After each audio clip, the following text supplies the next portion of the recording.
Is that what's going on? Okay. Okay. All right. Sorry. We're up and broadcasting on Facebook. Sorry, I was a little distracted. We're up and broadcasting on Facebook, but YouTube is now okay. I just got the push notification just now. So, anyway, still kind of waiting to see what YouTube is going to do when their terms of service gets updated officially. I think there's going to be a massive amount of channels gone. A lot of them. Does anybody like to does anybody follow certain people on YouTube that I mean, one of the greatest that are more conspiratorial, I guess, as you say. That's some of the great. I mean, I've got people in my family, for example, that don't believe a lot of conspiracy theories, but they'll watch a lot of videos just because it's entertaining. You know, there's a lot of people that do that, and I think that you're about to see a lot of channels that have 200, 300, 500,000 subscribers just go away overnight because they say something that the Silicon Valley giants determine is fake news. Very scary times. We are essentially burning books. I want everybody to know how serious this is. It's very serious. We are now to the point where we are digitally burning books. We don't want certain information to get to the masses. The overlords think it's a disruptor, and it is a disruptor in a lot of ways. Not necessarily, I'm not going to point to any specific piece of information, but the free flow of information, the free and open exchange of ideas. The fact that somebody can, that anybody can be a journalist now. The fact that we're walking around with computers in our pockets with cameras, and we can record things, and we can show the people what's actually going on the ground. Let's say there's some disaster or something, and CNN is reporting it this way, but then you've got all these other people that are able to disseminate what actually is happening, and this makes the gatekeepers very nervous. That's why you've heard some Democrats on the Hill say that there needs to be a licensing process for journalists, because they don't want the average person to be able to just, put out a signal and broadcast. It's actually, they really are the party. The movement of the left is the party of censorship. It's the party of anti-freedom, and that's also why comedy has never been at a more at a lower point ever. The left is anti-comedy, hence why you've got all these comics who used to be traditionally liberal, left-leaning, socially liberal, but they can't even do their craft anymore at college campuses. Okay, so yesterday, the impeachment situation. We have Donald Trump Jr. tweeting that virtually no mainstream media outlet is covering any part of Professor Jonathan Turley's testimony. Professor Turley, I believe, donated to Obama. He is definitely not a guy who's ideologically on the right. He's just trying to critique the process. He testified in the Judiciary Committee yesterday where they're trying to, and I will agree, I did hear Professor Turley's comments on Westwood One News, but they were not the relevant comments. They actually were skewed to make the person that didn't actually hear the substance of what Jonathan Turley said make it look like he just had a problem with the process. And that's not the case at all. We have some audio of Professor Jonathan Turley yesterday. I'm going to play it for you because you're not going to hear it anywhere else in the mainstream sphere. So you're listening to this show to get another side of the story. This is what Jonathan Turley said yesterday in front of the impeachment committee for the House, the House Judiciary Committee. It really is an impeachment committee, though. Let's be honest. Go ahead. Here is the first clip.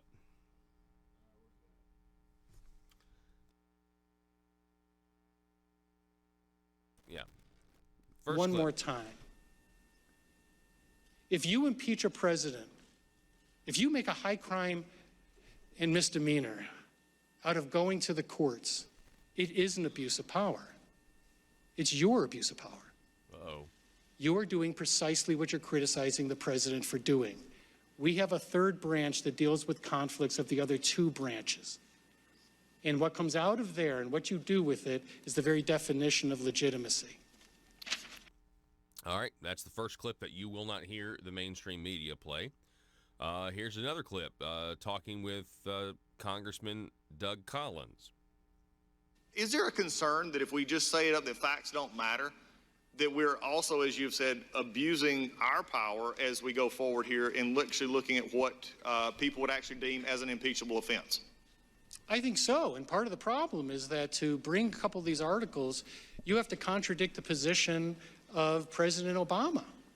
President Obama withheld evidence from Congress in Fast and Furious, an investigation, a rather moronic program that led to the death of a federal agent.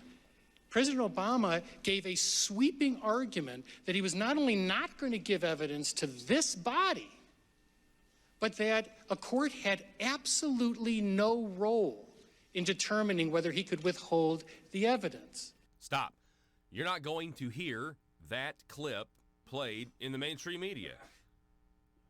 That's pointing out that the Democrats are giant hypocrites. They could have impeached Obama over not turning over Fast and Furious documents. By the way, let it be known, the fact of the matter is, in hindsight, we now know this, Fast and Furious was a setup in order for Obama to destroy the Second Amendment on the border, meaning in the United States territory, he wanted to enact via executive order restrictions on purchasing firearms at gun stores.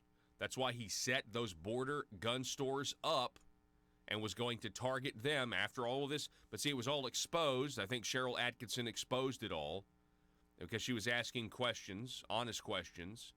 But in hindsight, this was a setup. They were going to basically use the gun stores as patsy. They were going to point that it's the gun store's fault that these guns got where they did. But then we found out, no, this was the federal. And the only reason we did, there were some gun stores that got hip to it. There was one in particular that, you had basically, I believe, some sort of federal agent going in there, asking, and the gun store didn't sell them the gun. You know what I'm saying? Anyway, you're not going to hear that clip played in the mainstream media this morning. Here's another one. Talking about, my esteemed colleague said was certainly true. If you accept all of their presumptions, it would be obstruction. But impeachments have to be based on proof, not presumptions. That's the problem when you move towards impeachment on this abbreviated schedule that has not been explained to me. Why you want to set the record for the fastest impeachment. Fast is not good for impeachment. Narrow, fast impeachments have failed. Just ask Johnson. So the obstruction issue is an example of this problem. And here's my concern. The theory being put forward is that President Trump obstructed Congress by not turning over material requested by the committee. Okay? And citations have been made to the third article of the Nixon impeachment. Now, first of all, I want to confess, I've been a critic of the third article of the Nixon impeachment my whole life. My hair catches on fire every time someone mentions the third article. Why? Because you would be replicating one of the worst articles written on impeachment. Here's the reason why. Peter Rodino's position as chairman of Judiciary was that Congress alone decides what information may be given to it. Alone. His position was that the courts have no role in this. And so, by that theory, any refusal by a president based on executive privilege or immunities would be the basis of impeachment. That is essentially the theory that's being replicated today. President Trump has gone to Congress, to the courts. He's allowed to do that. We have 3 branches, not 2. Again, Jonathan Turley. You will not hear these in the mainstream media this morning. Here's the next one. You can't accuse a president of bribery And then when some of us note that the Supreme Court has rejected your type of boundless interpretation, say, well, it's just impeachment. We really don't have to prove the elements. That's a favorite mantra that is sort of close enough for jazz. Well, this isn't improvisational jazz. Close enough is not good enough. If you're going to accuse a president of bribery, you need to make it stick, because you're trying to remove a duly elected president of the United States. Now, it's unfair to accuse someone of a crime, and when others say, well, those interpretations you're using to define the crime are not valid, and to say they don't have to be valid, because this is impeachment. That has not been the standard historically. My testimony lays out the criminal allegations in the previous impeachments. Those were not just proven crimes, they were accepted crimes. That is, even the Democrats on the Judiciary Committee agreed that Bill Clinton had committed perjury. That's on the record, and a federal judge later said it was perjury. In the case of Nixon, the crimes were established. No one seriously disagreed with those crimes. But they do clearly disagree with these alleged crimes, because the fact is there are none. The Democrats have just done nothing but change their story over and over. First it was a quid pro quo, then that didn't poll well, so they changed it to bribe. Listen to this. The statement has been made, not just by these witnesses, but Chairman Schiff and others, that this is a clear case of bribery. It's not. And Chairman Schiff said that it might not fit today's definition of bribery, but it would fit the definition back in the 18th century. Now, putting aside Mr. Schiff's turn towards originalism, I think that it might come as a relief to him and his supporters that his career will be a short one, that there is not an originalist future in that argument. The bribery theory being put forward is as flawed in the 18th century as it is in this century. Here's another clip from Professor Jonathan Turley. By the way, there's a movement now to try to get Jonathan Turley fired from George Washington University. Here he is talking about how they have failed. The Democrats have actually failed to prove that this is, this impeachment is just not political. Listen. It's been reported in the mainstream media, and it goes back to your issue of does crimes matter or what this definition is that House, our majority initially accused the president. They kept saying quid pro quo, and we still hear it as we go through. But then, as reported, they used a political focus group to determine whether the phrase polled well. And apparently it didn't poll well, so they agreed to change their theory of the case to bribery. Does that not just feed into more of what you're saying about how the crime matters and that facts do matter in a case like it, or at least should matter? It does. There's a reason why every past impeachment has established crimes, and it's obvious. It's not that you can't impeach on a non-crime. You can. In fact, non-crimes have been part of past impeachments. It's just that they've never gone up alone or primarily as the basis of impeachment. That's the problem here. If you prove a quid pro quo, that you might have an impeachable offense. But to go up only on a non-criminal case would be the first time in history. So why is that the case? The reason is that crimes have an established definition and case law. So there's a concrete, independent body of law that assures the public that this is not just political, that this is a president who did something they could not do. You can't say the president is above the law if you then say the crimes you accuse him of really don't have to be established. We're going to take a break for 1 minute. We'll be back with more of these clips. There's a few more, but again, just want to play them because they're not going to get just, you decide, right? If they are played, they're going to be either out of context, which happened this morning on Westwood One News, or they're going to be like Andrew Napolitano over on Fox News was like Jonathan Turley's wrong, and they'll try to make up some. They'll just agree with the liberal professors that were there or the Democrat witnesses that were there. We're going to take a break. Back in just a moment.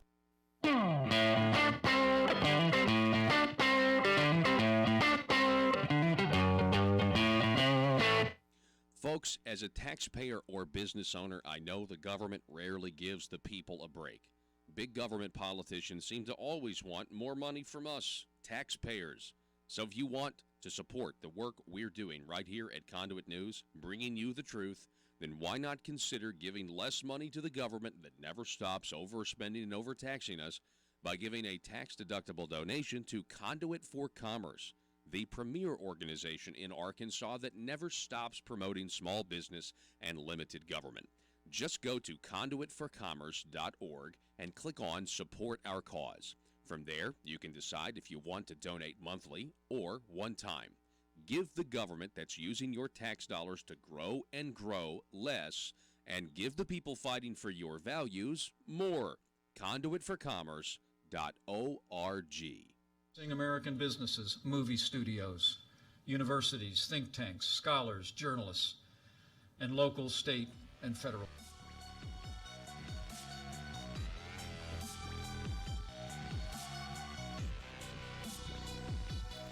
Need your daily news fix?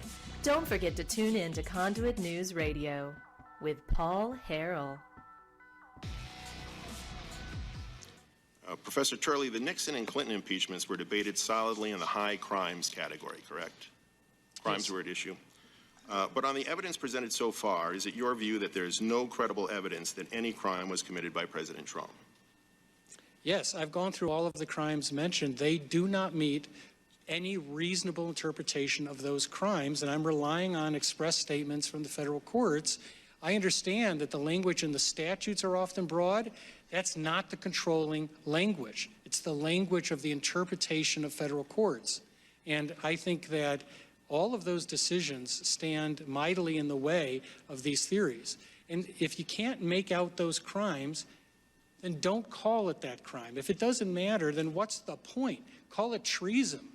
Call it endangered species violations if none of this matters. All right, welcome back.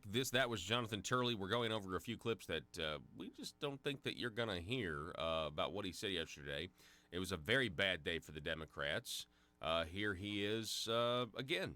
This is another clip you're not going to hear about, manufactured impeachment.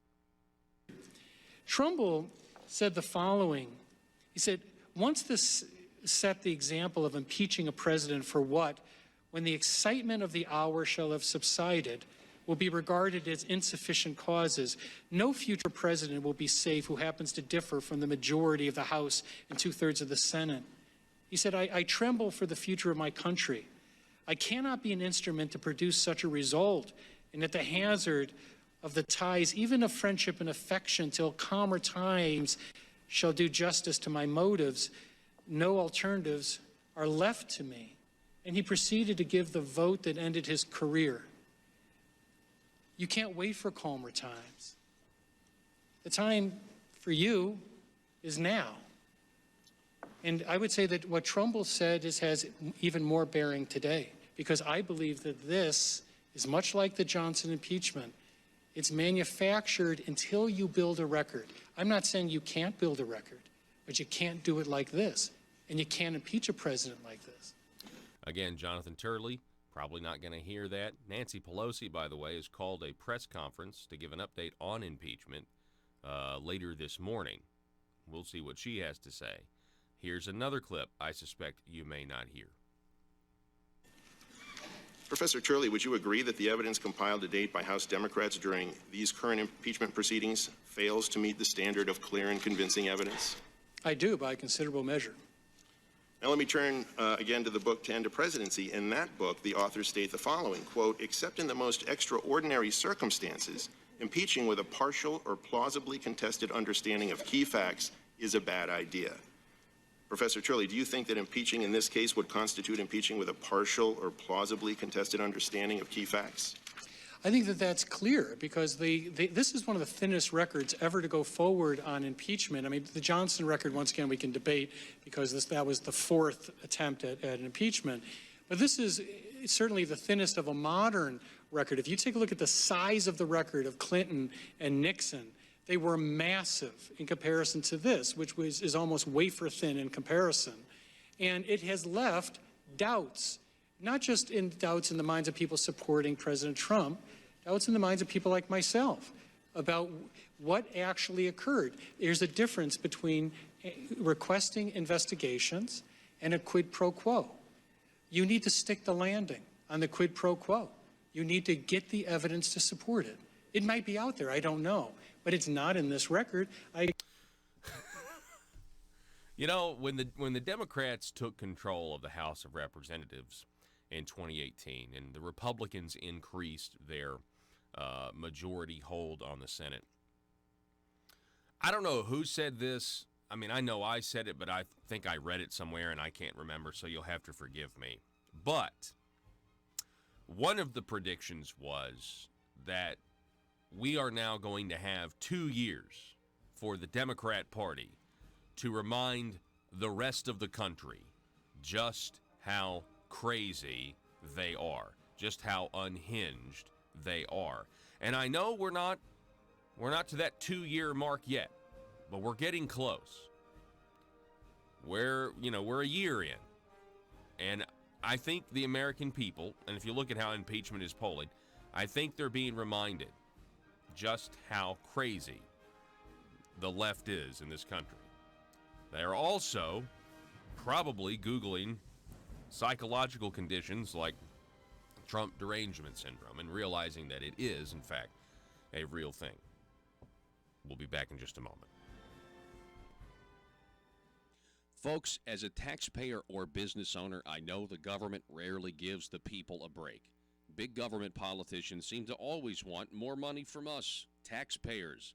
So if you want to support the work we're doing right here at Conduit News, bringing you the truth, then why not consider giving less money to the government that never stops overspending and overtaxing us by giving a tax-deductible donation to Conduit for Commerce, the premier organization in Arkansas that never stops promoting small business and limited government.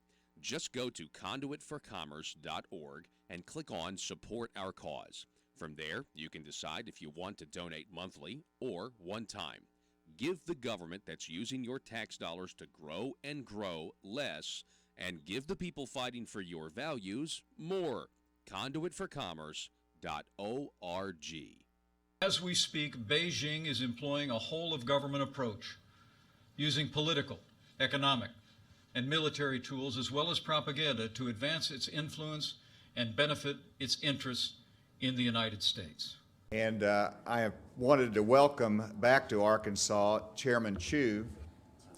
Please give Chairman Chu a round of applause.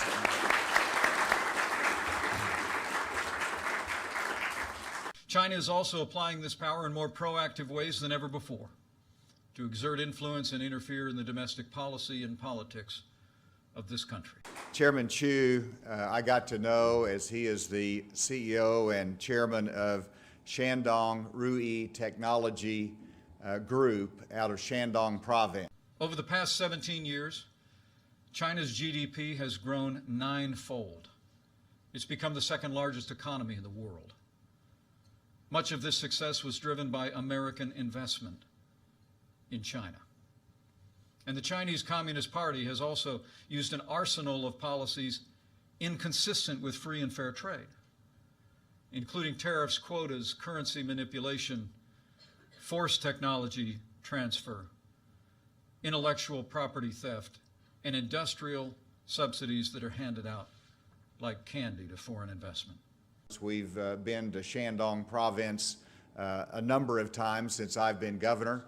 We've called on people, and Chairman Chu gave us the opportunity to meet with him at Ruyi, at their technology group there in Shandong, and saw his incredible facility. We asked him to visit Arkansas. He did. So Chairman Chu, we're delighted to have you here. I'm excited about signing this agreement with you, and I welcome you to Arkansas.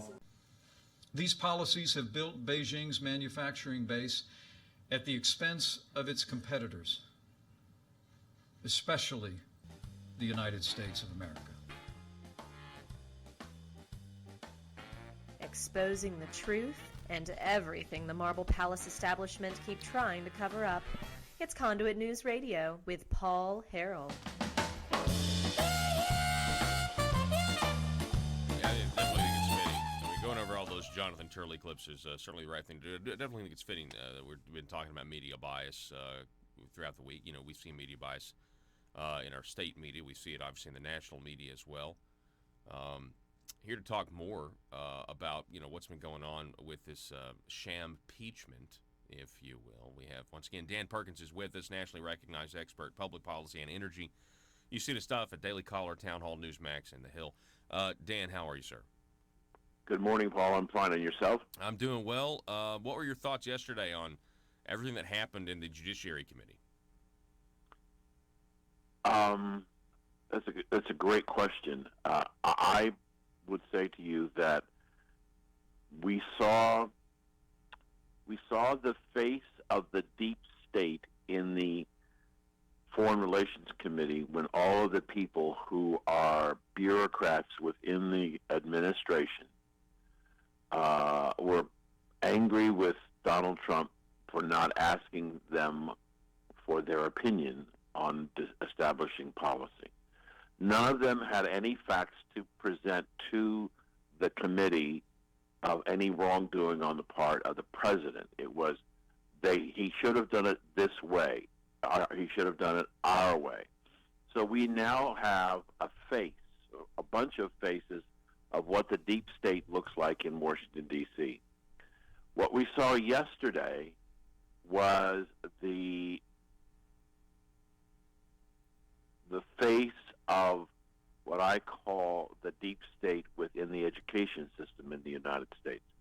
We saw just how bigoted, how prejudiced these three college professors who are teaching lawyers about the law that basically don't understand the law and are living.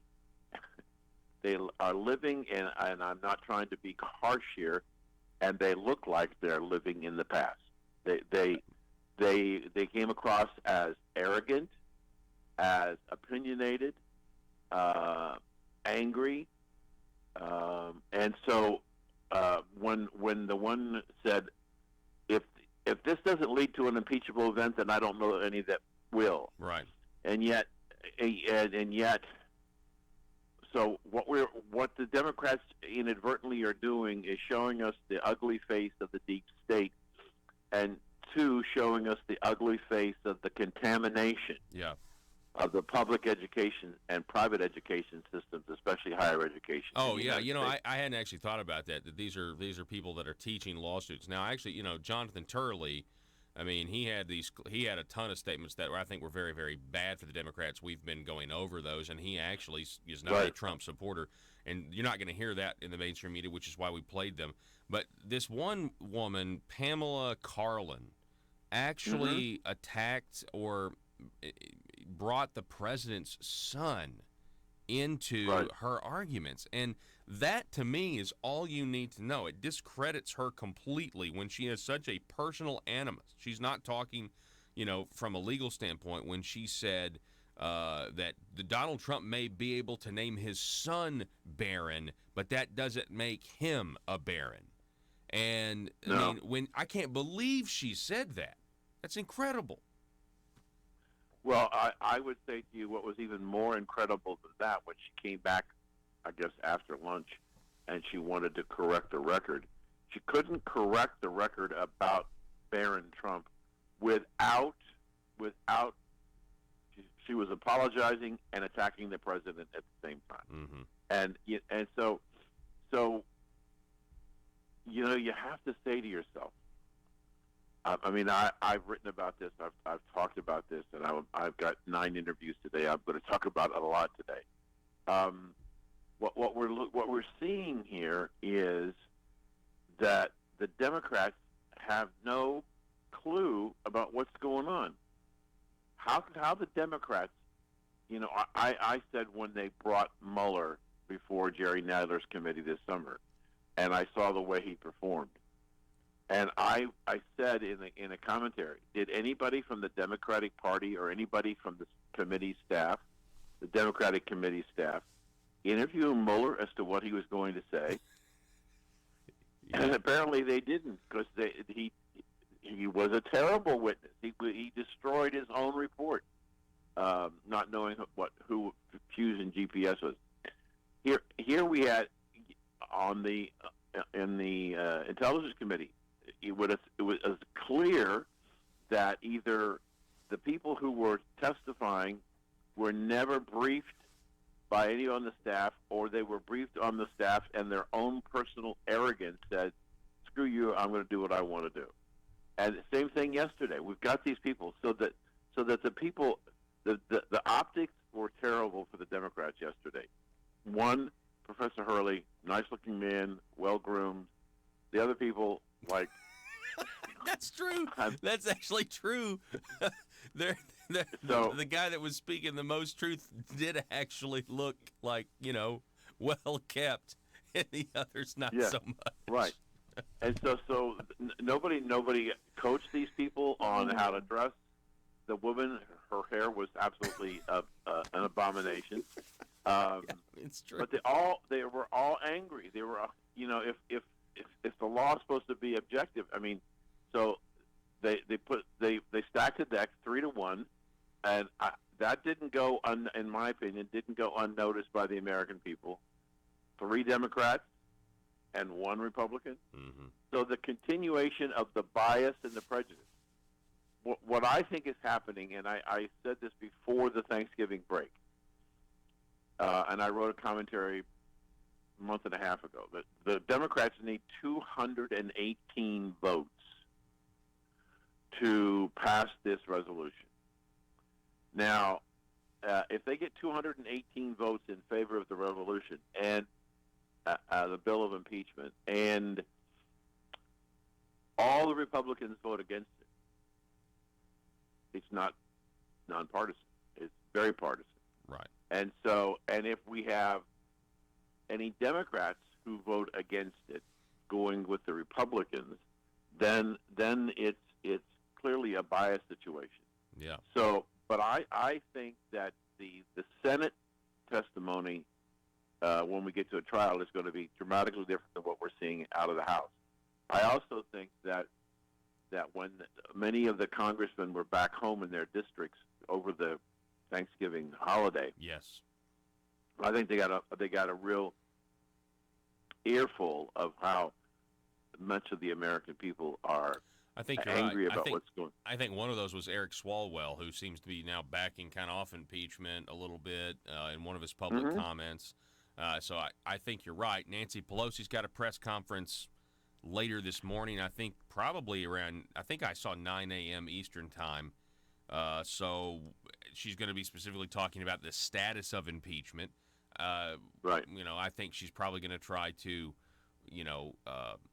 kind of save or spin what happened yesterday, because it like you said, I mean, I think it was a disaster for the Democrats. But I want to read this quote. This legal professor who testified yesterday, Pamela Carlin. So she throws Barron Trump under the bus, and then she does come back and apologize. But to your point, Dan, she says, quote, "I want to apologize for what I said earlier about the president's son. It was wrong of me to do that. I wish the president would apologize, obviously, for the things that he's done that's wrong, but I do regret having said that." So she offers an apology and then virtue signals that the president hasn't apologized. I mean, right. She's not credible. Everything else she said, in my opinion, is no longer credible. I agree. And as I said, these people were obviously, to me, they appear that they were not coached. Let me make a point, a commentary that I did recently. Here's what, in my mind, is going to happen.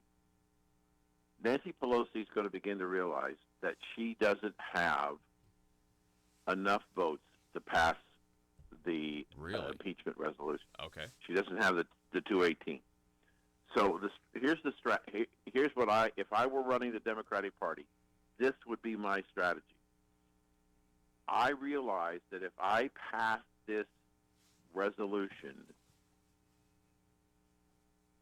it goes to the Senate and there'll be a trial, but the Republicans will be in charge, not the Democrats. And you can pretty well guess that the Republicans will call Mr. Schiff and they'll call some other people, perhaps Hillary and Joe and Hunter Biden and the whistleblower, and all these things will come out in these hearings.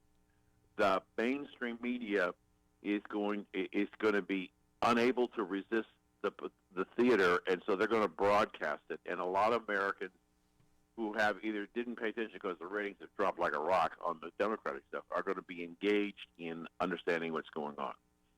So Nancy Pelosi's got to figure out what can she do. She knows if she passes the resolution, there's going to be a trial in the Senate. And all the stuff that she's done so far is going to be unwound when everybody else starts to get called under the power of the Republican Party. So what should be her strategy? I said in the article, she needs to have no vote, because by having no vote, she blocks the trial potential in the Senate. She keeps the bill of impeachment in her pocket, and they talk about it, and they talk about all the stuff that went on up into the campaign and into the general election.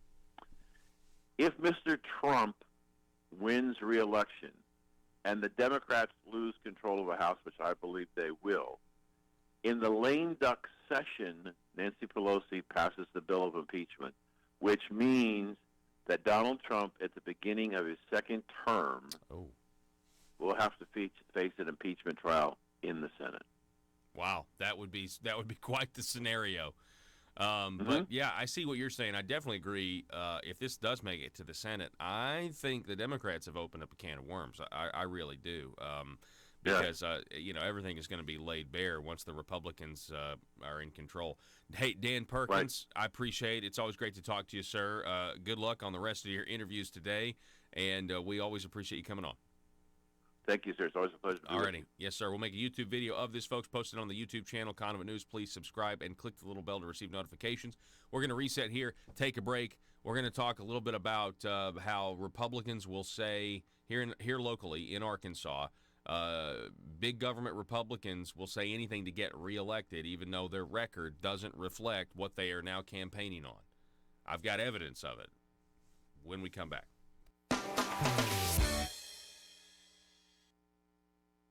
Folks, as a taxpayer or business owner, I know the government rarely gives the people a break. Big government politicians seem to always want more money from us, taxpayers. So if you want to support the work we're doing right here at Conduit News, bringing you the truth, then why not consider giving less money to the government that never stops overspending and overtaxing us by giving a tax-deductible donation to Conduit for Commerce, the premier organization in Arkansas that never stops promoting small business and limited government. Just go to conduitforcommerce.org and click on Support Our Cause. From there, you can decide if you want to donate monthly or one time. Give the government that's using your tax dollars to grow and grow less, and give the people fighting for your values more. Conduitforcommerce.org. And I wanted to recognize Chairman Lee to my right, who is the founder of Sun Paper of Shandong Province in China.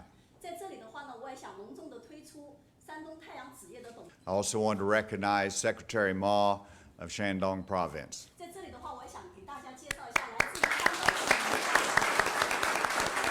As President Trump said just this week, in his words, we rebuilt China over the last 25 years.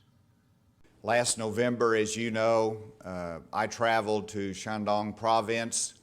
I met with Chairman Lee. I toured Sun Paper Company along with Mike Preston. While in China, we signed a letter of intent on behalf of the state of Arkansas with Sun Paper, indicating that Sun Paper wanted to put a major Determined to drain the swamp in Little Rock, it's Conduit News Radio with Paul Harrell.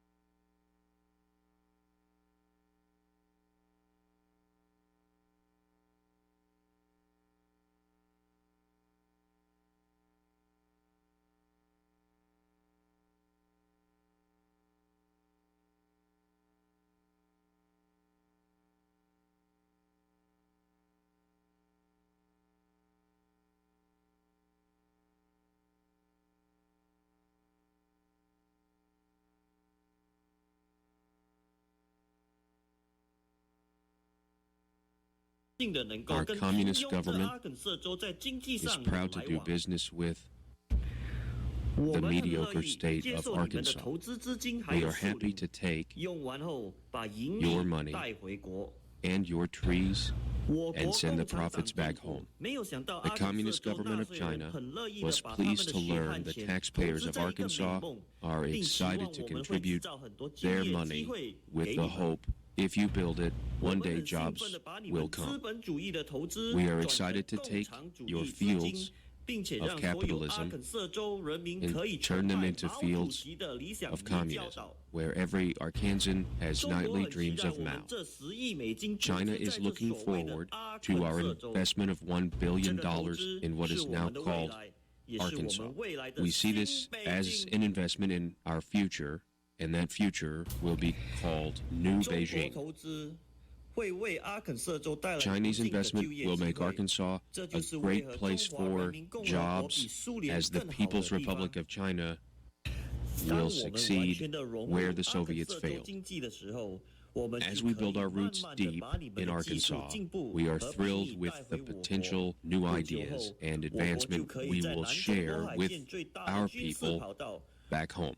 Soon we will have the world's largest runway in the South China Sea, and we thank Arkansas for contributing to our noble cause. In closing, once we make China great again, all of you will see the glory of the revolution of Mao. And Arkansas, whatever you do, please never call the FBI. Paul Harrell, parody. All right, folks. Hey, welcome back to the show. Thanks so much for being with us today. Really do appreciate it. So, Joe, in your folder there, you're going to actually just go to the Facebook page. We got this Facebook link, so you guys know. That there's a primary race between coming up in March locally in the District 50 or District 21.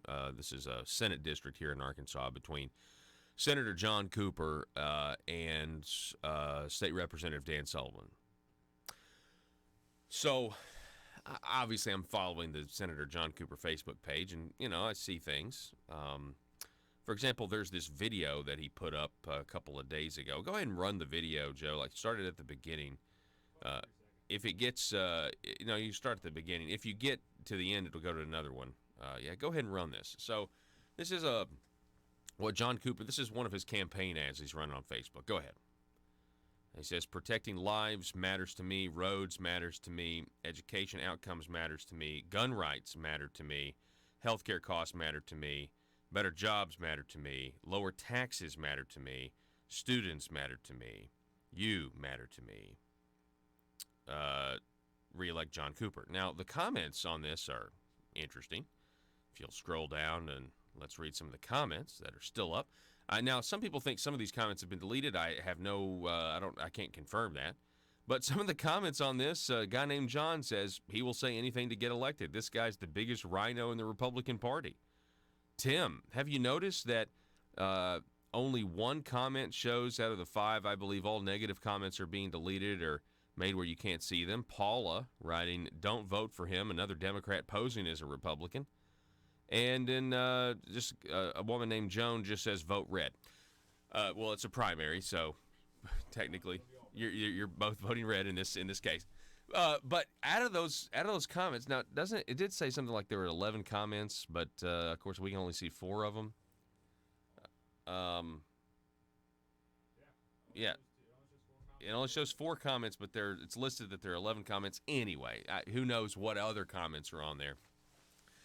I find it really interesting. So first of all, let's just take the guns issue. He says, your gun rights matter to me. This man is campaigning on being pro-Second Amendment, and he voted against, was the lone Republican that killed a bill that would have enhanced the Stand Your Ground, the Stand Your Ground law. It was a bill by Senator Bob Ballinger. They were trying to get through. And Senator Cooper, for some reason, was he sided with the Democrats. And that was the same bill, by the way, where Senator Stephanie Flowers made national headlines when she told Senator Alan Clark, the chairman of that committee, to, quote, go to hell in front of everybody. Funny enough, his statement, or in this ad, the your guns matter to me. He didn't say gun rights. He just said guns. Yeah, that's true. His guns do matter to you. Taking them away from you matters to him. But that was also the same committee where Senator Flowers insinuated that if this bill passes and you come down to my area down in Pine Bluff and strapped, and well, if I feel threatened, then I'm going to take you out. Basically insinuating it's like, we'll see how you like this when we use this law to kill, to shoot, white men essentially that are open carrying or whatever. I mean, it was crazy. It was unhinged. And it was celebrated by leftist outlets like the Huffington Post and everything else. And Senator Cooper voted with the Democrats to kill the legislation. And yet he campaigns like he's for your gun rights. Now think about that. Let's contrast what you actually do versus how you run. See, John Cooper is running a campaign based on the Republican Party platform, saying he supports it. He also says, back it up, he also says lower taxes matter to him, right? This man voted. Yeah, it does say gun rights. Okay, it doesn't say gun rights. Yeah, it's a correction. It does say gun rights matter to me, not just guns, which is even worse. It makes it worse. And then he says lower taxes matter to him. This man voted for all of the taxes. He voted for the tax increases. How can you say lower taxes matter to you when you vote for all of the establishment's tax increases this last time? Right? I mean, how can you say that? Lower taxes matter to me when he voted for all of the taxes that, according to the Department of Finance Administration's own numbers, add up to this year alone, fiscal year 2020, which started in July of 2019, $70 million net tax increase on the people. Now, Senator Cooper's going to say, well, I voted for the income tax reduction. Well, yeah, so did everybody and their mom, who's a Republican. They all voted for that. It was a clean bill. It was a good bill. But if you vote for an income tax reduction sometime in the future, but then you vote for a gas tax that starts in October, an internet sales tax that starts in July, and then the water tax bill, and then the cell phone tax bill, and then everything else, guess what? It all adds up, and we are taxed more. Now you contrast that record with Dan Sullivan's record, which is the opposite. Not only did he vote for income tax relief, he also voted against all of the revenue generators, i.e., tax increases that were proposed. So, I mean, what are you going to do with that? I mean, what an example. And look, listen to this. Can we see these comments again? This is a big deal, by the way. I really feel like this is a big deal. The fact that the people commenting on John Cooper's social media posts, and they're saying that I can't vote for this guy. And, of course, I don't know what the other comments said. There's 11 comments. We can only see 4 of them for whatever reason. But I guess 3 out of 4 of them appear to be educated voters who know what this guy's voting record is. Don't vote for him. Another Democrat posing as a Republican, guy named Tim writing, have you noticed that only 1 comment shows out of the 5, I believe? So, I'm going to assume that person doesn't agree with Cooper. And then he will say anything to get elected. This guy's the biggest rhino in the Republican Party. I mean, if you're the Cooper campaign, and Joe, you were telling me that you get Cooper ads sometimes popping up in your feed. Yeah, so like paid for ads. I mean, yeah. If I scroll through Facebook, occasionally it'll pop up. But the funny thing is, I can't look at it for very long because it'll pop up on my feed. I'll scroll and try to go back to it, and it's gone instantly. I don't know why. Yeah, who knows what Facebook does, with their algorithms and stuff. But and you see this kind of as a trend, and you got to wonder. And listen, yeah, I mean, if you're a political, let me ask you guys something. If you're a candidate for office, and you're putting stuff out on your social media and you're getting negative reactions from it, are you going to censor those people? I'm just curious. Like, what would any of us do? I mean, it's easy for us to sit up here and be like, can you believe he's censoring comments? I mean, I can believe it, but I'm just curious, like, what would you do? I think if you are confident that you can respond to those, if you're confident you can respond to their criticisms with facts and win the argument, you leave the conversation open.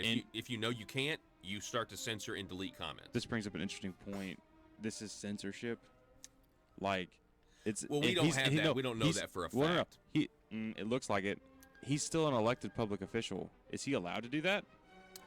I don't know. Because it brings up the whole Trump delete and comments, blocking people on Twitter. Yeah, and it's is he allowed to do that? It is his official Senator John Cooper page. So I don't know. That's an interesting point. That's a good question. That's a really good question. Hey, folks, we got more coming your way next. Also, we're going to be talking with Jonesboro Alderman Bobby Long coming up at 7:30. Don't go anywhere.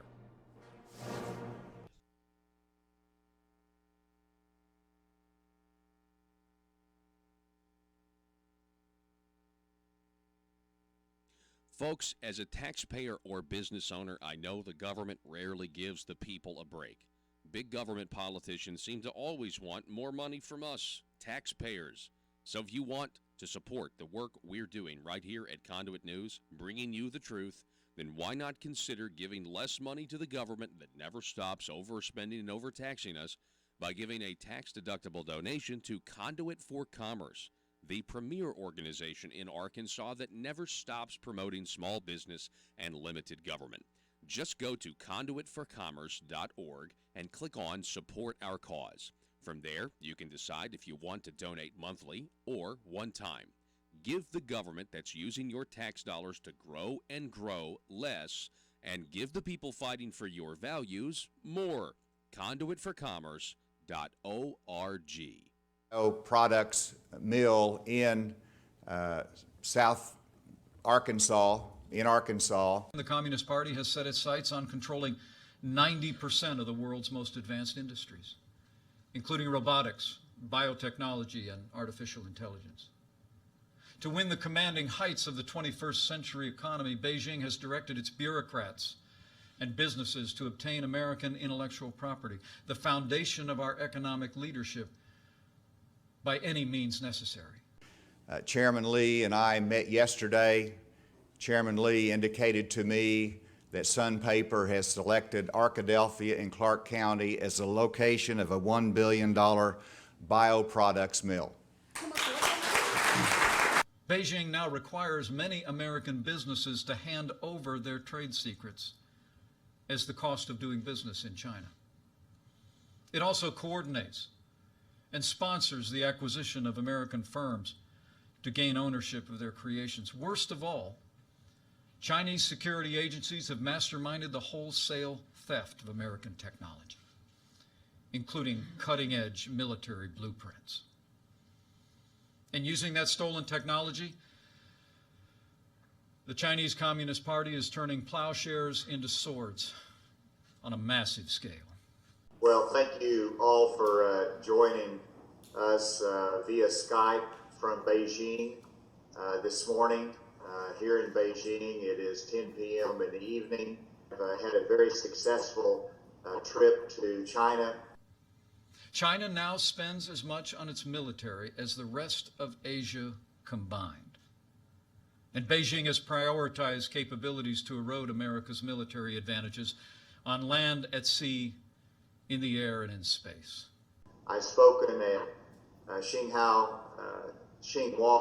University here in Beijing, which was a treat for me to speak with young Chinese students about Arkansas, and also to talk about the relationship between China and the United States. China wants nothing less than to push the United States of America from the Western Pacific and attempt to prevent us from coming to the aid of our allies. But they will fail.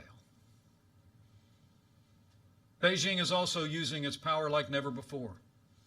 Chinese ships routinely patrol around the Senkaku Islands, which are administered by Japan.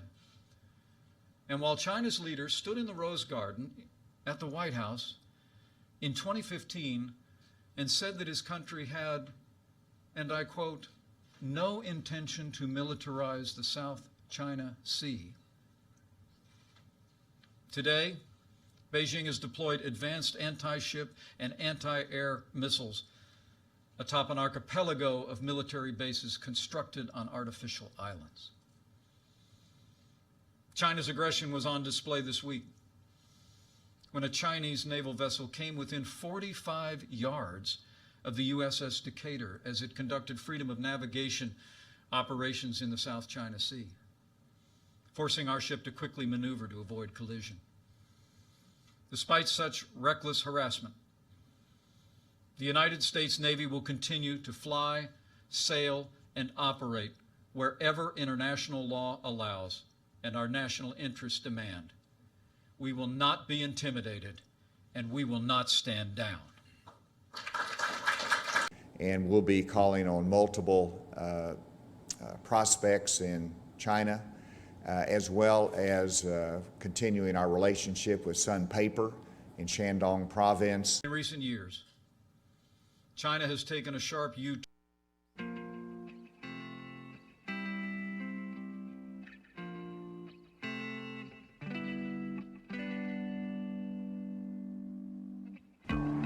I think it's time we ask ourselves if we still know the freedoms that were intended for us by the founding fathers. They seem to be in full-scale retreat from spending cuts and are talking about raising people's taxes again. And I have only one thing to say to the tax increasers. Go ahead, make my day. If we lose freedom here, there's no place to escape to. This is the last stand on earth. Those who would trade our freedom for security have embarked on this downward course. Whether we believe in our capacity for self-government or whether we abandon the American Revolution and confess that a little intellectual elite in a far distant capital can plan our lives for us better than we can plan them ourselves. Conduit News Radio with Paul Harrell is on now. Hello, ladies and gentlemen. Welcome, hour number 2. Thanks so much for being with us today. If you missed the first hour, especially the first 30 minutes, I would encourage you to go and watch that because it will be something that you're probably not going to hear from the mainstream news, the news outlets. First 30 minutes of the show, we basically went over all of Jonathan Turley's mic drop moments that completely undercut the Democrat narrative. And so we said if you do hear Jonathan Turley covered in the mainstream press, it's not going to be covered fairly, not going to be covered accurately, and you're probably not going to hear much of his comments at all. So we had this slew of comments because courtesy really of the rightscoop.com, where they had all of these mic drop moments from Jonathan Turley. And so if you want an actual other side of the story from what you're hearing today, what you're hearing at the top of the hour, you need to listen to the first hour of Conduit News this morning. It will be available, uploaded to SoundCloud, Apple iTunes, as well as ConduitNews.com, live stream, YouTube, Facebook.com/Conduit News. It'll be everywhere as soon as we get off the air around, 8 o'clock. So make sure you check that out, okay? Okay, we briefly mentioned this to you, that NATO names China as new enemy alongside Russia. So the point is obvious, right?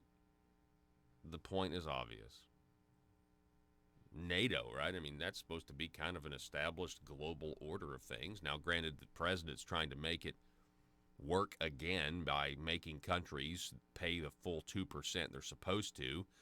The reason Justin Trudeau, blackface Trudeau, the reason he's really mad at the president is because he asked them to pay his 2%, and Canada hasn't paid their 2% to NATO.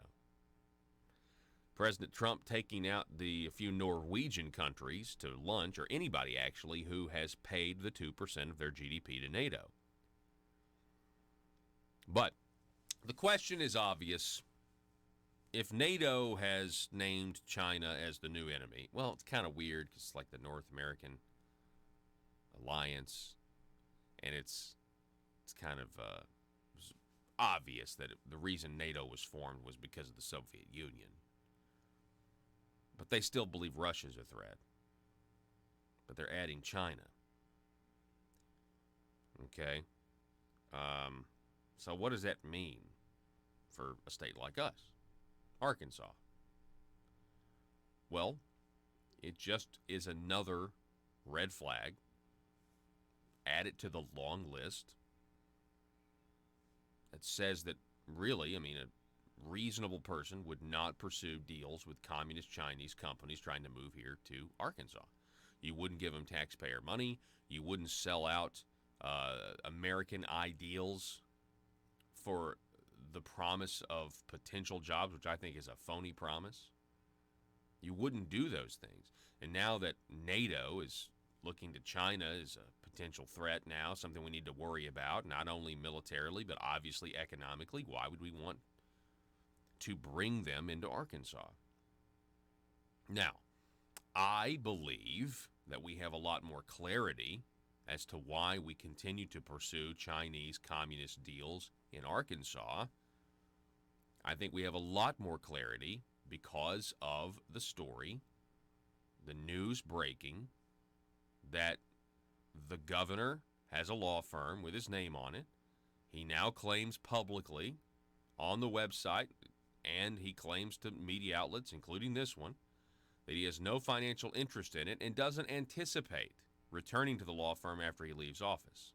He says it's his son that runs the law firm that bears his name, still lists him as a founder. They edited. He was listed as an attorney.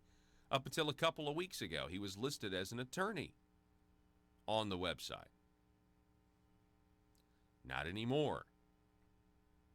We find out that the same communist Chinese entities that have received taxpayer monies are also paying the governor's law firm he says he has no financial interest in and doesn't anticipate having financial interest in after he leaves office.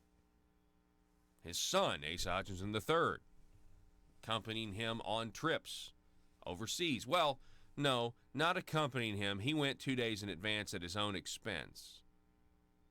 Okay, at his own expense. I guess the Chinese companies paying him for his time, but again, the same Chinese companies have also been given taxpayer dollars.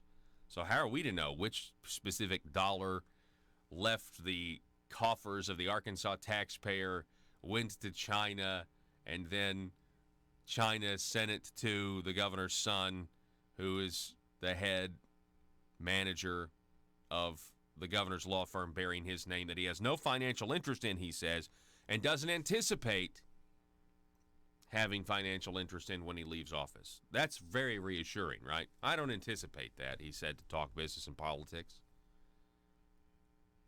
That's very much like the Secretary of Commerce dismissing the national security concerns of Congressman Rick Crawford about these very communist Chinese deals by saying, quote, "I'm pretty confident there's no national securities there." Oh, okay, Arkansas Secretary of Commerce, Mike Preston.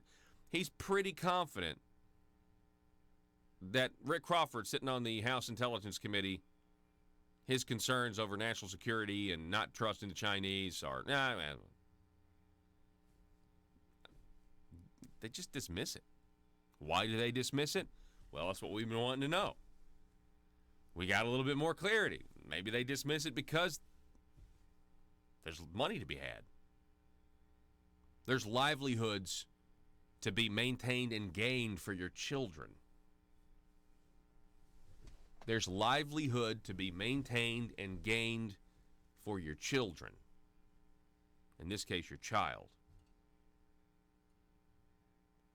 I mean, you know, you have to think about it. I know the governor's office says that his son was a accomplished attorney well before he was ever in office, and that's fine. I don't dispute that, but I also know since the governor's son has been in office, he's had multiple DWIs, and he keeps getting off with technicalities.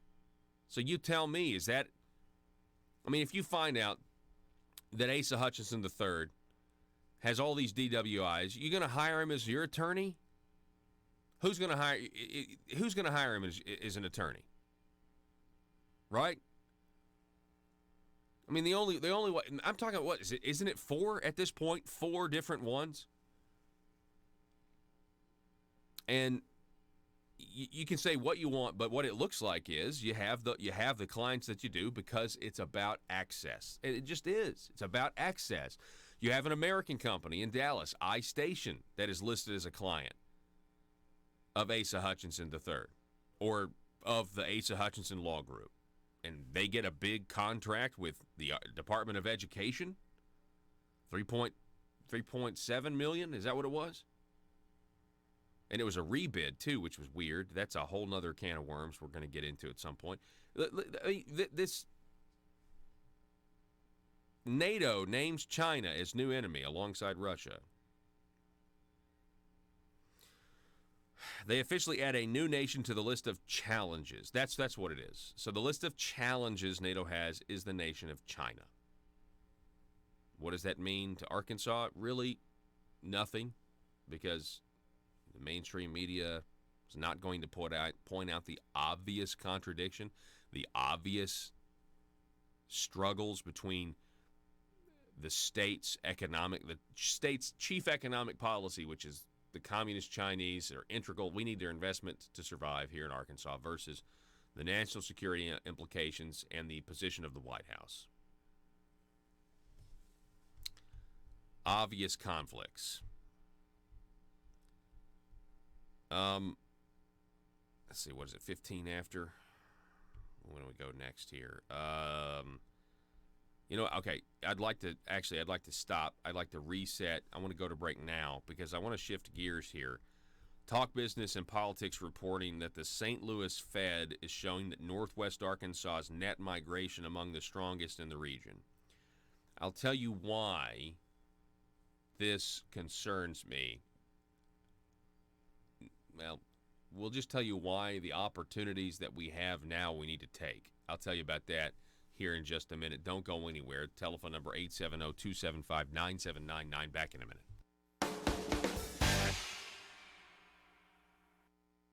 Folks, as a taxpayer or business owner, I know the government rarely gives the people a break. Big government politicians seem to always want more money from us, taxpayers. So if you want to support the work we're doing right here at Conduit News, bringing you the truth, then why not consider giving less money to the government that never stops overspending and overtaxing us by giving a tax-deductible donation to Conduit for Commerce, the premier organization in Arkansas that never stops promoting small business and limited government. Just go to conduitforcommerce.org and click on Support Our Cause. From there, you can decide if you want to donate monthly or one time. Give the government that's using your tax dollars to grow and grow less, and give the people fighting for your values more. Conduitforcommerce.org. Turn toward control and oppression of its own people. Today, China has built an unparalleled surveillance state.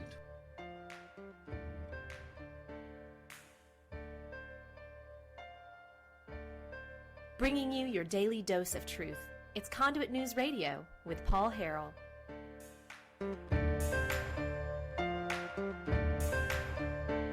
All right, folks, welcome back to the show. The number 870-275-9799 if you want to contribute to the program. All right.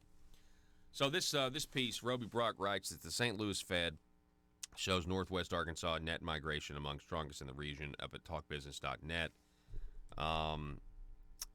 And let's see. Go ahead and throw this up there, Joe. They highlight net migration trends for several prominent metropolitan statistical areas in the sprawling 8th District. Most of Arkansas, including Benton and Washington counties and the Fayetteville MSA, is included in the St. Louis Fed's region. They reported that 1,600 people moved into Northwest Arkansas annually during the 4-year period. Roughly 1,000 people moved out of the region annually. That gap underscores the rapid net population growth the region has witnessed, according to Mervyn Jabaraj, economist with the Sam N. Walton College of Business at the University of Arkansas. Okay. So I'm glad that he's from the Sam M. Walton College of Business, U of A. I know that's just the name, Sam Walton, but Walmart comes to mind, okay? So it's been said many, many times that one of the reasons, okay, that that area is booming is because of Walmart. It's because of a lot of Walmart is a growing company. It's a giant company. A lot of people move here to work for Walmart and that sort of thing. Now, it is very much understood to be a fact that Northwest Arkansas is becoming more liberal, becoming more progressive, because the types of executives that are moving to Northwest Arkansas to work for Walmart, and not just Walmart, I'm sure it's probably probably Tyson or other folks, other companies in general. It's just getting more and more left, and I think you can see that. You've got some Republicans, who lost re-election very narrowly in state representative races up there. Charlie Collins was one of them, and you kind of wonder, like, okay, what's going on, and there are other ways to explain some of those losses, in my opinion, but I guess I don't dispute the fact that the area, which, by the way, I mean, I've grown up my whole life in Northeast Arkansas. I still live in Northeast Arkansas. Northeast Arkansas, when I was growing up, was a Democrat part of the state. And everybody knew it was the Democrat part of the state. Everybody over here were Democrats. That started to change in 2009 and 2010.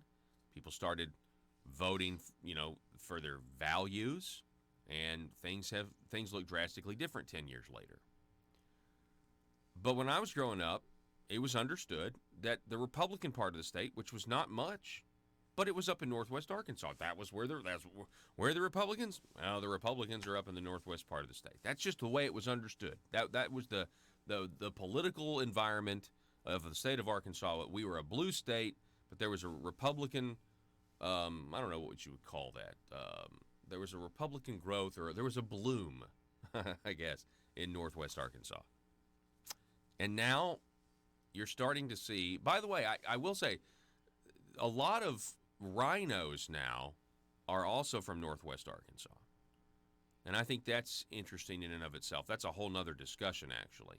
That the longer you are Republican, maybe the more you have of this rhino big government creep coming in, right? Because honestly, I could contrast that with how Northeast Arkansas, for example, flipped from blue to red, and we've got some of the most conservative Republicans from this area, not all of them, but some of the Republicans from the eastern side of the state that have just turned from blue to red, relatively new in the last 10 years.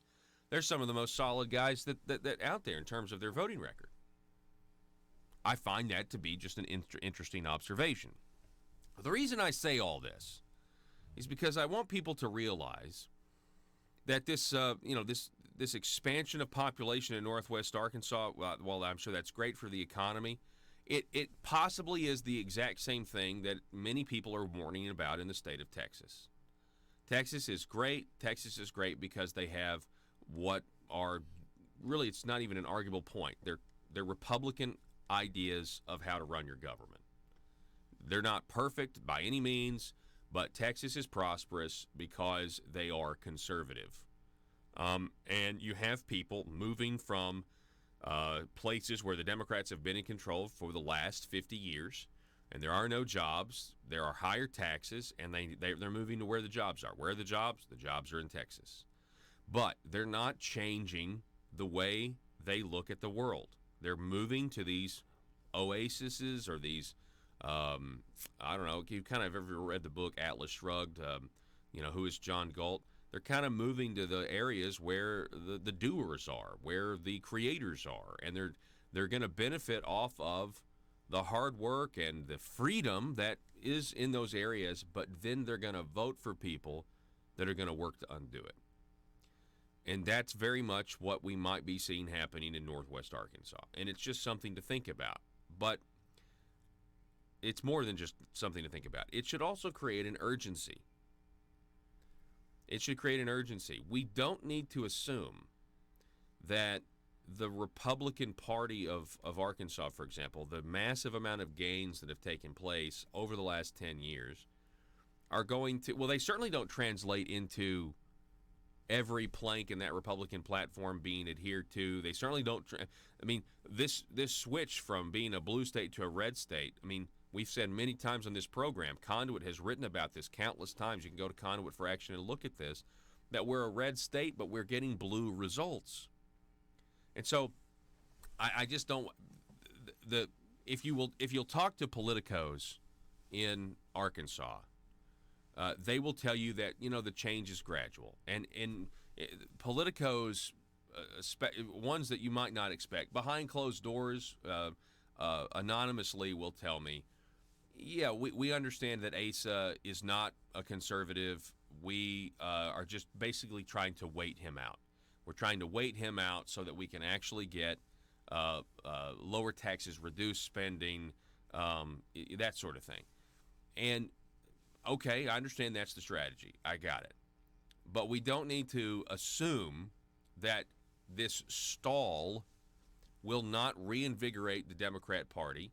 If you have the immigration and you're actually changing the voter makeup, you could lose a lot of the ground that you've gained, and then it's going to be even harder to pass the policies that you want to pass.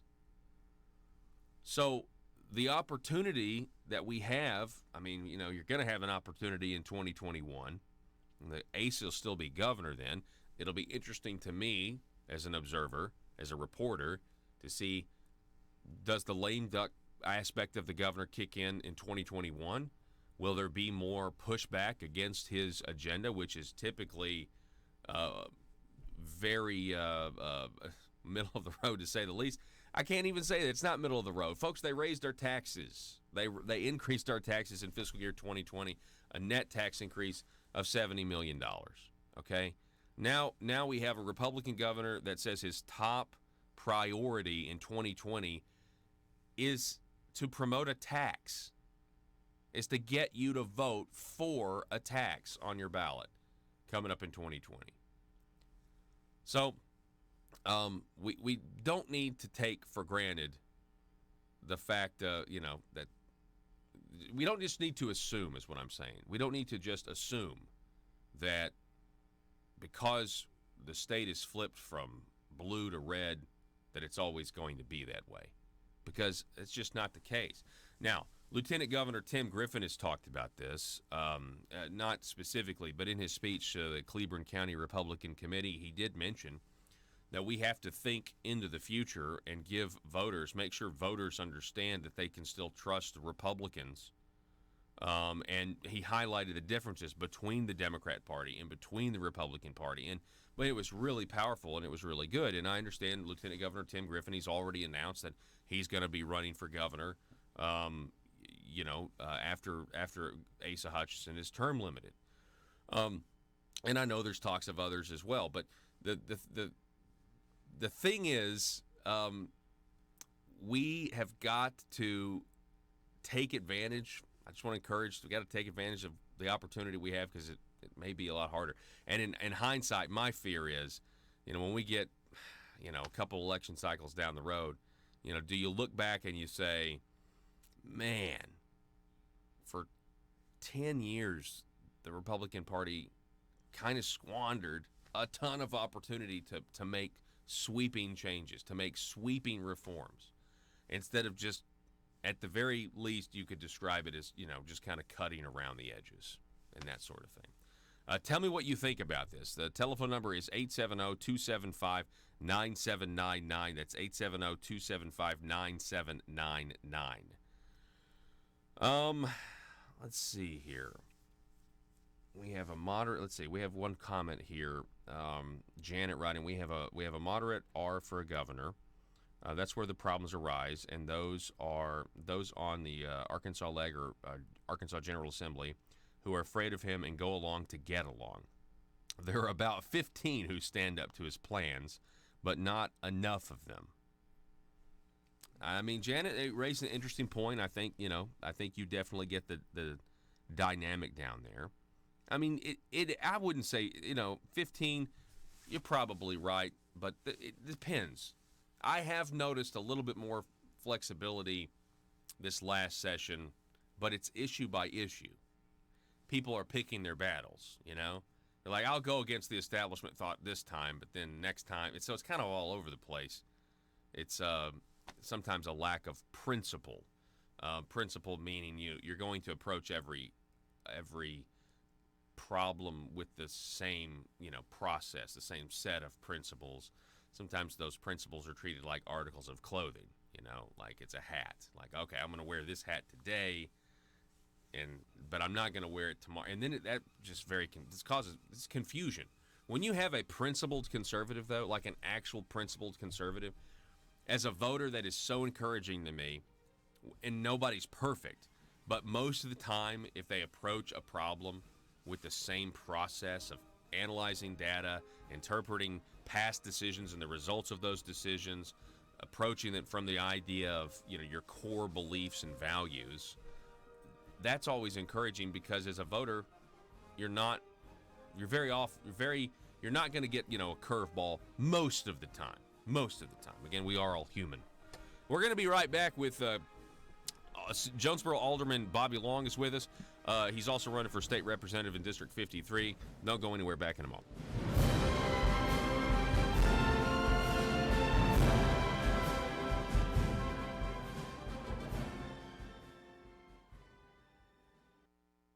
Folks, as a taxpayer or business owner, I know the government rarely gives the people a break. Big government politicians seem to always want more money from us, taxpayers.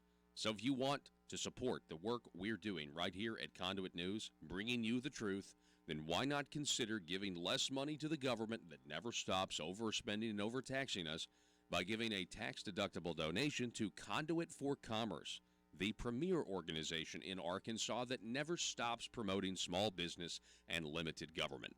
Just go to conduitforcommerce.org and click on Support Our Cause. From there, you can decide if you want to donate monthly or one time.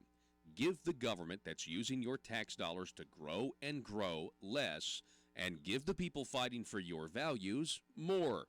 Conduitforcommerce.org. And it's growing more expansive and intrusive, often with the help of U.S. technology. And when it comes to religious freedom, a new wave of persecution is crashing down on Chinese Christians, Buddhists, and Muslims.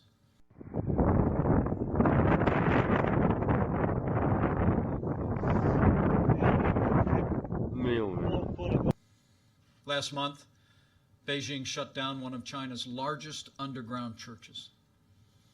Across the country, authorities are tearing down crosses, burning Bibles, and imprisoning believers. And Beijing has now reached a deal with the Vatican that gives the avowedly atheist Communist Party a direct role in appointing Catholic bishops. For China's Christians, these are desperate times. So, do you like him as a candidate? I think he's brought a lot to the table. It's not my message. I worry about the party in terms of expanding our base and what the message does to our recruitment of Hispanics, outreach to minorities.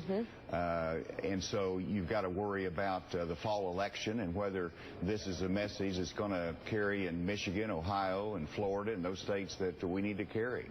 The American people deserve to know. In response to the strong stand that President Trump has taken, Beijing is pursuing a comprehensive and coordinated campaign to undermine support for the president, our agenda, and our nation's most cherished ideals. I think you've got to listen to what he says and how he conducts himself. And I don't know that he would be that different from what he is now in negotiating with Vladimir Putin. So, you think that's a good thing or a bad thing? No, I don't think it's a good thing. We need people who, in the presidency, that understand how the world works, understands that there's a time for bluster. Conduit News Radio with Paul Harrell is building a liberty machine. Find out more at conduitnews.com.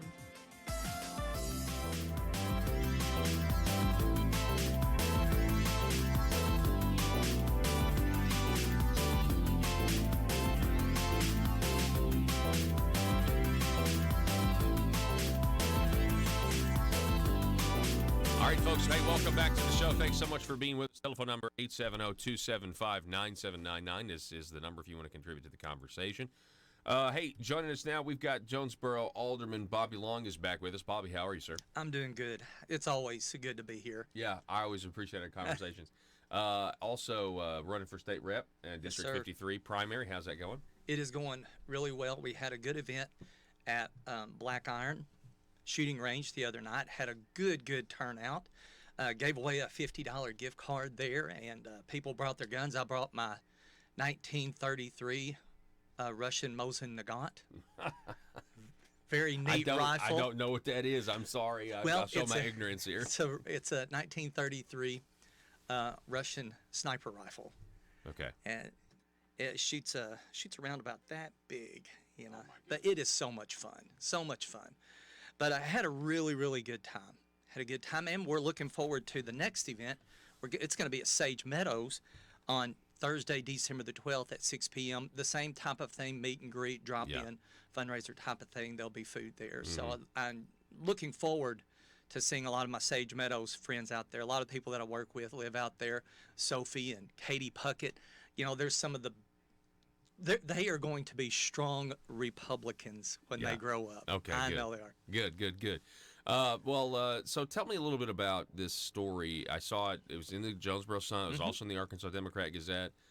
It seems like for a while there's been a movement to try to rename a street in Jonesboro Martin Luther King Road or Boulevard or whatever. Yes. And it's come before the council several times. It finally passed this week. Last Tuesday. So talk a little bit about this. Like, give me a context of how we got to this point. Okay, at first, when this started, Johnson was the target. Johnson Avenue was the target. Passionate people on both sides of the argument, on both sides of the coin. Yeah. Business owners come in, you know, and they said, we have invested a lot of money, time and effort for our logo, for our signage, for our letterhead. The vendors that service them, not only the marketing aspect of advertising their location and where they were, and it would cost them a lot of money to change. Not only that, but they also brought the historical aspect of Johnson Avenue in there. So that was a big controversy. Yeah. At the end of the day, they decided to do a unity coalition, which was made up of some people off of the city council and then community members to determine an alternative for Johnson Avenue, one that would fit. Out of this alternative, there was a couple of options that actually made it through. One was a trail system, Martin Luther King Jr. Freedom Trail, I believe is what it's called, from the ASU corridor up to I believe downtown maybe. But there were going to be informational plaques all along the way so that people could stop and read about what he had said. Yeah, kind of like a park or something. Yeah, sort of like a park all along this trail. And I thought that was the best alternative. That sounds actually, obviously money spent on it aside, you got to have the money to do it. But yeah, that sounds like reasonable, I mean. Well, and I'll tell you my thought process on that here in just a minute. Okay. The other option was to rename a corridor of I-555 Martin Luther King Memorial Way or whatever it was going to be. But and I was not really opposed to that because it wouldn't impact a lot of businesses, things like that. We got to a council meeting not long ago, and the trail system, I believe, passed, but the Commerce Drive, there was a lot of talk, and it actually was proposed to amend that to take Commerce Drive, the existing Commerce Drive, and then whatever Commerce Drive looks like in the future when it extends. 26 businesses, from what I understand, maybe 7 houses are on that would have been affected. One gentleman that owns, I believe, a bolt supply company said that over the past several years that he's invested almost $250,000 in advertising his location on Commerce Drive. And that was just one of the 26 or 25 businesses. Well, because it was a significant change in the ordinance itself, it was, well, it needed to go back to the first reading. Right. Because it was a significant change. The community needed to have opportunity to come and voice their opinion. It was a significant enough change to where it needed to go back to first reading. Yeah. Last Tuesday, we had the first reading, and it was proposed by one of the council members that we waive second and third reading and just vote on it. The idea was that more than likely, the majority of the council members have already made up their mind on how they were going to vote, and there was no sense in extending that time period. However, there was a process to be involved. There was a process involved, and that's the reason that we read things 3 times, to give people an opportunity to know that it's there. Also, this was not on the regularly scheduled day that the city council meetings were going to occur. Yeah. It happened on a Monday because of the holiday instead of a Tuesday. We even had a new person that come in that voiced their opinion that had not been to them before. And so how many others, would we have heard from had we had let it go on 3 readings? I voted no against that because I believe there's a process involved and we need to follow that process, especially on something like this, to where it's going to involve a lot of the community and a lot of people have opinions and passions on both sides. And I think it would have been prudent for us to have waited and to have heard, from giving people the opportunity to hear. Well, I think that's reasonable and just fair. Well, it is fair. It is reasonable. I don't, and it is prudent. That's the and thing. I know you're running for state rep, but I just, you know this. That sometimes those type of procedural things happen.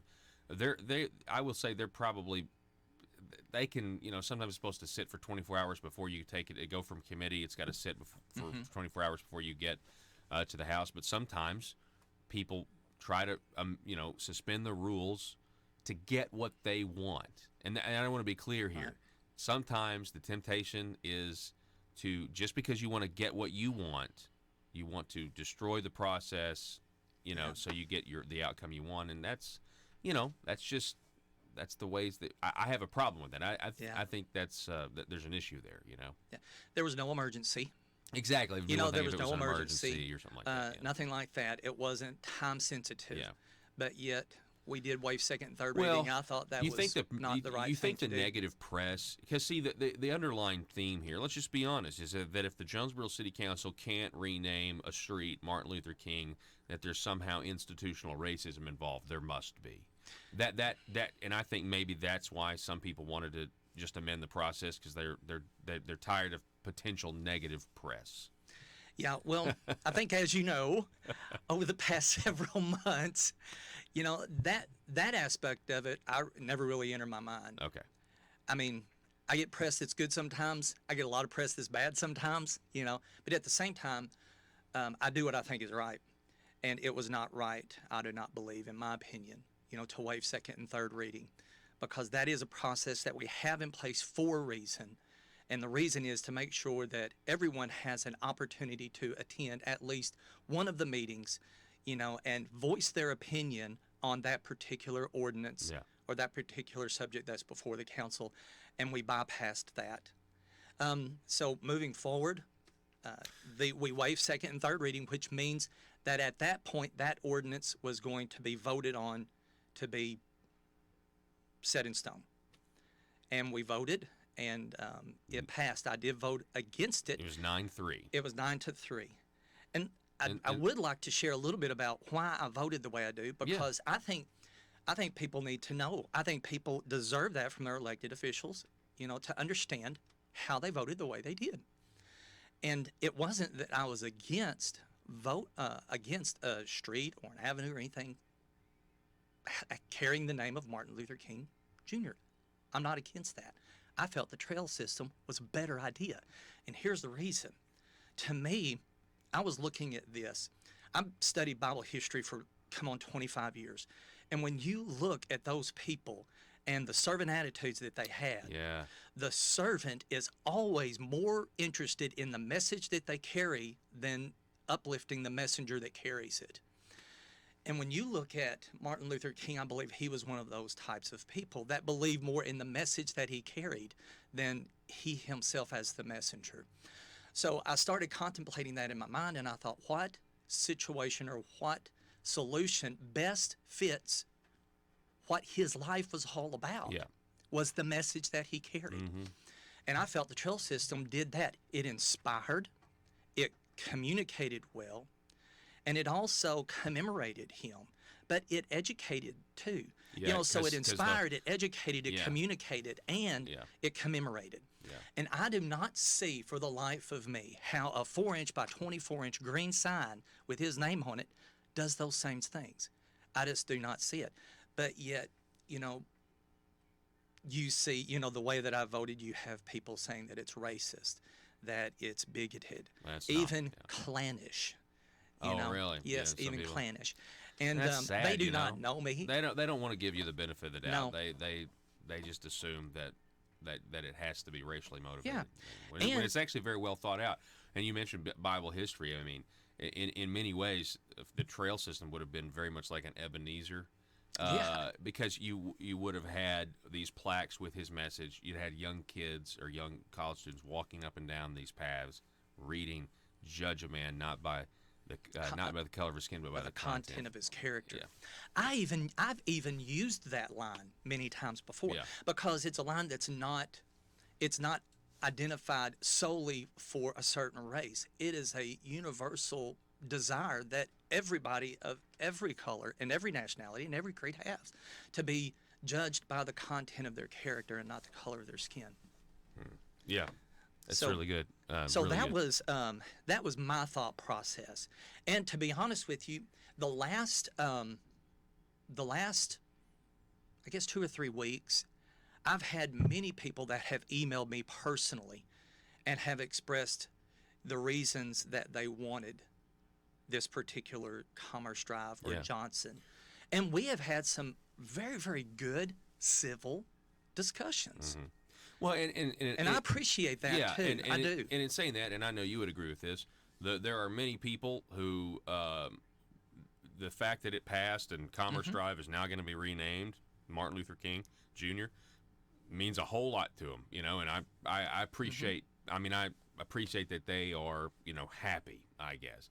The business aspect of it, though, is kind of something that's kind of skirted along. Like, we don't really care about, like, the business cost or anything like that. But I do want to say, the Democrat Gazette, they quoted this, that the decision, and I guess this maybe had something to do with the commission that was established. You'll have to clarify this for me, Bobby.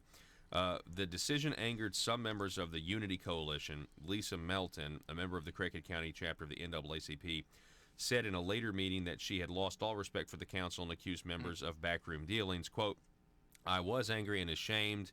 I carry the guilt of descending from the white power structure that at minimum allowed it to happen and benefit from that structure. I lost my temper." What's she talking about? White power structure. I'm not really for sure. Lisa Melton is one of the ones, though, that came back last meeting and actually apologized. Okay. So all right, she some did. Context. And she was also one that I also had an email correspondence with as well. Okay, good. So, and we did talk, and we talked civilly, and I thanked her for her apology. Also, I did happen to sort of not see things eye to eye with her on a certain aspect. Is carrying the guilt and shame and sins of past people that I had no contact with. If you carry the guilt and shame of others, that you didn't do, then that's gonna eat you alive. Yeah. It just will. So I can't carry that guilt and that shame because I didn't involve myself in it. And really, when you think of it, today we are operating and we are benefiting from the work of so many people. Look at Eli Whitney and the cotton gin. Yeah. Penicillin. you have the people that built the railroads, Yep. that created steel. And those people, Bobby, they did great things, and they also did bad things. They did. Because we're not They perfect. did. Yes. And Martin Luther King was just one of those people. Yeah. He did a wonderful thing, and I'm all for commemorating him. I thought the trail system, though, was the best idea to forward the message that he wanted to give. Yeah. So yes, that did happen.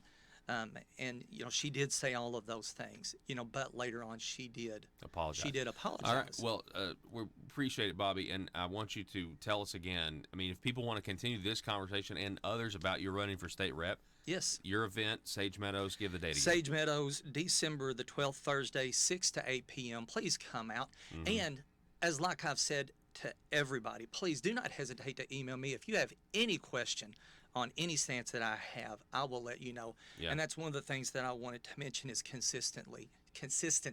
Yeah. I got a call from a 70-year-old lady yesterday that just blessed my socks off. Her name was Miss Grimes. She lived on Commerce Drive. And she says, Mr. Long, I've put this off, but I didn't want to put it off any longer. I want to thank you for your vote and your stance and your consistency in what you do and how you operate. Wow. And you would not believe, the just the uplifting and encouragement that gives people in office, because a lot of times you hear a lot of the things that you hear, I want you to vote this way, or I want you to consider this or that. And but to hear someone, to come out and say, thank you for what you do, thank you for your stance, thank you for your principles and conservative views and the way that you vote, that means a lot. Do you have a good Thanksgiving? I did. I ate way too much. Mm-hmm. The pumpkin pie was thick, and the Cool Whip was even thicker. Yep. How about you? No, yeah, it was fantastic. Did you cook your brisket? No, didn't do brisket. Okay. We traveled, and I tell you, the Wednesday night meal was almost better than the Thursday night meal. We had official. There was a guy in our family born and raised in Louisiana, so we had gumbo. Oh. We had chili, and then my cousin actually just really had a positive duck hunt, and so we had these duck poppers on the on a grill where we shish kebabbed them with a bell pepper and cream cheese. Was Friday night's meal even better? Yeah. The leftover meal. Saturday and Sunday. Man, I'm telling you though, it was like the Wednesday night meal was it for me. I didn't even have to eat Thursday, but I tell you what, we live in an unbelievably blessed country and an unbelievably blessed community, and we have some of the best people here, that you can ever find. Yeah. And I would want to just, if you would allow me to do this, I want to encourage everyone to do one thing this week, is to put 10 pennies in your right pocket and then go out and do something nice for somebody, and don't tell anybody that you did it. Then when you do, take 1 penny and put it in your left pocket. And at the end of the week, you have done and blessed 10 different people that no one else knows about but you. That's awesome, and especially because in the Christmas season, I think that's great. That's great. Yeah. And don't tell anybody about it either. Don't tell anybody about it. All right, don't boast about it. Bobby Long, everybody. We're going to take a break, going to reset here. We're going to be back. Do we have a meme of the day yet? We can't decide. We'll be back with a meme of the day. Don't go anywhere.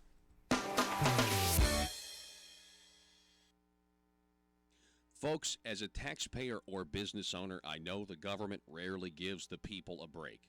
Big government politicians seem to always want more money from us, taxpayers. So if you want to support the work we're doing right here at Conduit News, bringing you the truth, then why not consider giving less money to the government that never stops overspending and overtaxing us by giving a tax-deductible donation to Conduit for Commerce, the premier organization in Arkansas that never stops promoting small business and limited government. Just go to conduitforcommerce.org and click on Support Our Cause. From there, you can decide if you want to donate monthly or one time. Give the government that's using your tax dollars to grow and grow less, and give the people fighting for your values more. Conduitforcommerce.org. And there's a time for reason. The Chinese Communist Party is rewarding or coercing American businesses, movie studios, universities, think tanks, scholars, journalists, and local, state, and federal officials. And then, Chairman, you'll look out in the audience and you'll see multiple members of the governor's cabinet. we're also here to support you. You'll see multiple members of the state legislative assembly. They're here to support you, and specifically Senator Caldwell, Senator Ingram, Representative Murdoch, Representative Hollowell. These are your senators and your representatives now. You call on them and they're going to help you, guarantee it.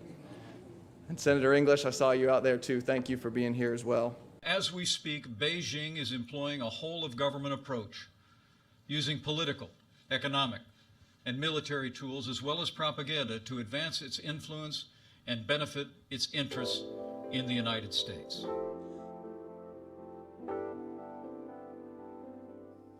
Money, power, prestige, essence,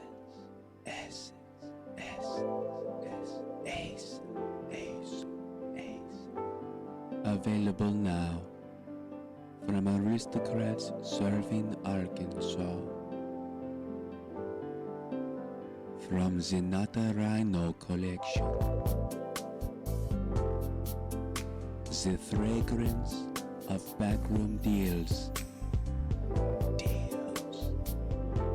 nepotism, the aroma of higher taxes, subliminal deception, deep state, ace. Made right here in Arkansas by a taxpayer-funded Chinese factory.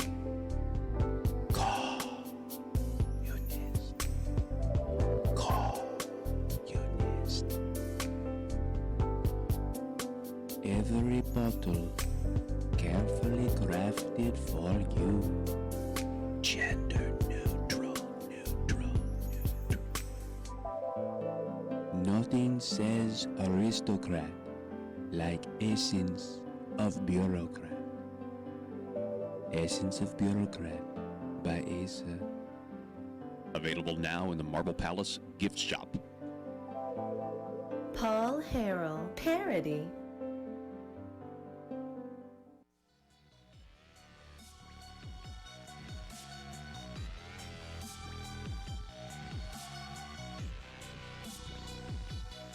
Need your daily news fix? Don't forget to tune in to Conduit News Radio with Paul Harrell.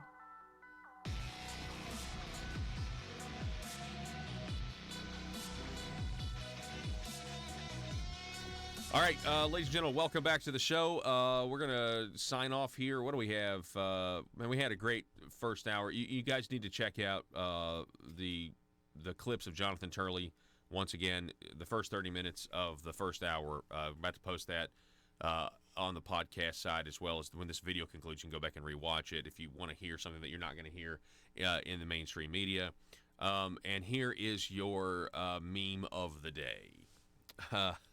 Joe Biden, this is courtesy of the_Republican.society. Joe Biden trying to do something non-controversial for a month, and it's a guy that's like got veins popping out of his forehead and like in his neck straining really hard. I'm just trying not to do something controversial. Man, who would have thought? I mean, what happens if I Google leg hair? I'm sorry. I mean, you know, it's December 5th, 2019. I'm gonna Google leg hair. And and Joe Biden comes up. That's great. I mean, the first thing that comes up is a Wikipedia article. Leg hair is commonly hair that grows on the legs of humans. But then the first top story is, oh no, Joe bizarre leg hair story reaction. And it's YouTube people reacting to listening to Joe Biden talk about letting little kids play with his leg hair as he was a lifeguard and loving little kids bouncing up and down on his lap. And then you've got this next one. Did Joe mention his hairy legs in public remarks? Snopes.com. Hang on, wait a second. What does Snopes say, this leftist site? The alleged remarks come from the same video that brought us a story about a scary fellow in Biden's youth camp known as Corn Pop. What does the story say? Does it say that it's true? Yes, it is true. Snopes, how can you deny it?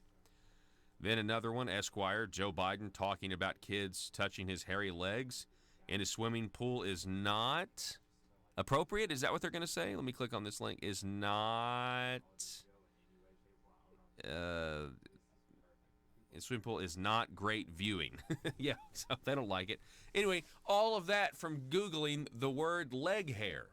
You get stories of Joe Biden being a creep, being an absolute creep.